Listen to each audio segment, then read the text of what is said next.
ठरतं ते साखर कारखान्याला नव्हतं, साखर उद्योगाला डोळ्यासमोर नाही, कामगाराला डोळ्यासमोर नाही, शेतकऱ्याला डोळ्यासमोर नाही, तर रेणुका शुगरला डोळ्यासमोर ठेवून या देशाचं धोरण ठरतं असं वाटण्या एवढी परिस्थिती आता निर्माण झालेली आहे. कारण या देशाचं, या राज्याचं साखरेचं, साखर उद्योगाचं धोरण रेणुका शुगरला डोळ्यासमोर ठेवून जर ठरवत असेल आणि रेणुका शुगरला ब्राझील मध्ये या कंपनीला तोटा झाला म्हणून तो तोटा भरून काढण्यासाठी अवघा साखर उद्योग महाराष्ट्रातला आणि देशातला जर कोण पणाला लावणार असेल तर या देशातला शेतकरी ते लावून देणार नाही, हे लक्षात ठेवा. आणि हा इशारा आहे आमचा, हा इशारा आहे आमचा. हे सगळं तुमचं भिन्न एक ना एक दिवस ओढल्याशिवाय राहणार नाही. पाहून आझाद मैदानावर अण्णा हजारे, मेघा पाटकर, मी, सदाभाऊ, आम्ही सगळे इथं व्यासपीठावरचे सगळे आम्ही होतो. मोर्चा काढलेला होता महाराष्ट्रातल्या खासगी साखर कारखान्याच्या विक्रीच्या विरोधात. कवडी मोल किमतीनं जे साखर कारखाने विकले ते त्याची चौकशी करा, न्यायालयीन चौकशी करा अशी मागणी करायला आम्ही मोर्चा काढलेला होता. 10,000 कोटीचा आकडा कुठनं आला असं आम्हाला विचारतात. आम्ही तो आकडा सांगायला तयार. हर्षवर्धन पाटील म्हणतात कसा हिशेब केला.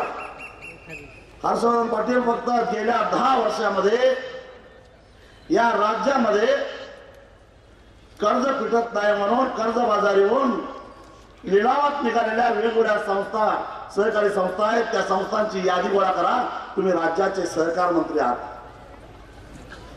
त्याच्यामध्ये प्रक्रिया संस्था आहेत, जसा जांभळीचा शेतीमाल प्रक्रिया संस्था आहे. त्याच्यामध्ये सूतगिरणी आहे, यड्रावच्या सूतगिरणीची जागा लिलावात विकलेली आहे. डेक्कन सूतगिरणीची जागा लिलावात विकलेली आहे. त्याच्यामध्ये आशियातला सगळ्यात मोठा शेतकरी खरेदी विक्री संघ आपला बैठच्या त्याची कोल्हापूर शहरातले मोक्याच्या जमिनी कवडीमोल किमतीला विकलेल्या आहेत. त्याचं उदाहरण आहे इथं माढा तालुक्यातलं, बार्शी तालुक्यातलं जगदंबा सूतगिरणीचं. ही जगदंबा सूतगिरणी मागासवर्गीयांची व्हावी म्हणून 2,700 रुपये एकर या दरानं शेतकऱ्यांनी जमिनी दिलेल्या होत्या. त्या विभागाचे माजी खासदार संदीपान थोरात यांनी केंद्र सरकारकडून मागासवर्गीयांच्यासाठी म्हणून 35 कोटी रुपयाचं अनुदान घेतलेलं होतं. ही सूतगिरणी बंद पाडली, लिलावात विकली आणि ती लिलावात घेतली. कुणी घेतली? आमच्या संजय पाटील घाटणेकरांच्यावर मारेकरी घालणाऱ्या बबनदादा शिंदेनी. बरोबर आहे ना? केवढ्याला घेतली?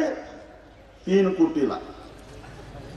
35 कोटी सरकारनं दिलेलं, 80 एकर जमीन आणि सरकारचं कर्ज किती ते माहितच नाही. जमीन घेतली 3 कोटीला. सगळ्या जमिनी सकट, लोखंडा सकट ती सूतगिरणी घेतली. आणि हे म्हणे सर्वसामान्य दीन दलितांचे तारणहार उद्धार करते. अरे एक दलितांच्या संस्था तुम्ही घशात घालायला लागलाय आणि तुम्ही काय सांगताय? असा सगळा हिशेब करा. तासगाव सहकारी साखर कारखाना आणि तुम्ही 14 कोटी 51 लाखाला विकला. 14 कोटी 51 लाखाला. अजित पवार म्हणतात की या राजू शेट्टीला कारखाना चालवायची अक्कल नाही. होय अजित दादा, कदाचित मला कारखाना चालवायची अक्कल नसेल, पण तुम्ही केलेल्या भानगडी शोधून काढण्याची अक्कल मात्र मला चांगलीच आहे. मी गेली 3 वर्षे याच व्यासपीठावरून सांगतो की तुम्ही विकलेली 14 कोटी 51 लाखाची हा जो कारखाना आहे तो 15 कोटी 51 लाखाला मला द्या. भास्कर जाधवाला वाटतंय ना मला कारखाना मिळावा म्हणून? काय सदा भाऊ आव्हानाला वाटतंय ना? मग इथं जाहीर ऑफर देतो मी. हा 15 कोटी 51 लाखाला 1 कोटी जास्त घेऊन तासगाव कारखाना द्या. याचा अर्थ आर पाटलांना संशय येतोय असं माझ्याकडे काय पैसा बिसा नाही.